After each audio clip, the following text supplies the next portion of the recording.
జనం మళ్లీ బీఆర్ఎస్ కావాలని కోరుకుంటున్నారని తెలిపారు ఆ పార్టీ ఎమ్మెల్యే కౌశిక్ రెడ్డి. ఇదే రకంగా మాట్లాడితే చూస్తూ ఊరుకోబోమంటూ కౌంటర్ ఇచ్చారు ఎమ్మెల్సీ బల్మూరి వెంకట్. ముఖ్యమంత్రి లెక్క బిహేవ్ చేసి చక్కగా రాజకీయం చేస్తే చక్కగా మేము కూడా చేస్తాం.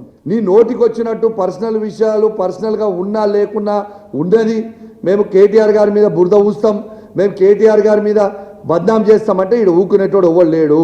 ఇలా కేటీఆర్ గారు కడిగిన ఆనముత్యం లాగా బయటికి వస్తాడు. ఇలా ప్రజలందరూ కూడా కేటీఆర్ గారు హరీష్ రావు గారు కావాలని కోరుకుంటా ఉన్నారు. నీ చిల్లర రాజకీయం వల్ల ప్రజలు కూడా ఫెడప్ అయిపోయారు. బంద్ చేయి. మాట్లాడితే కల్వకుంట్ల కుటుంబం నన్ను పైకెత్తుకుంటది, కేటీఆర్ నన్ను పైకెత్తుకుంటాడు, హరీష్ రావు నన్ను పైకెత్తుకుంటాడు, కేసీఆర్ నన్ను సంకల పెట్టుకుంటాడు అని చెప్పి నువ్వు ఆలోచిస్తున్నావేమో. కుక్కల చింపిన ఇస్తరాకైతుంది నీ బతుకు. ఇదే రకంగా నువ్వు మాట్లాడి నీ వ్యవహారం ఇదే రకంగా ఉంటే కుక్కలు చింపిన ఇస్తరాకు లెక్క రేపు పొద్దున నీ బతుకయ్యే పరిస్థితి ఉంది.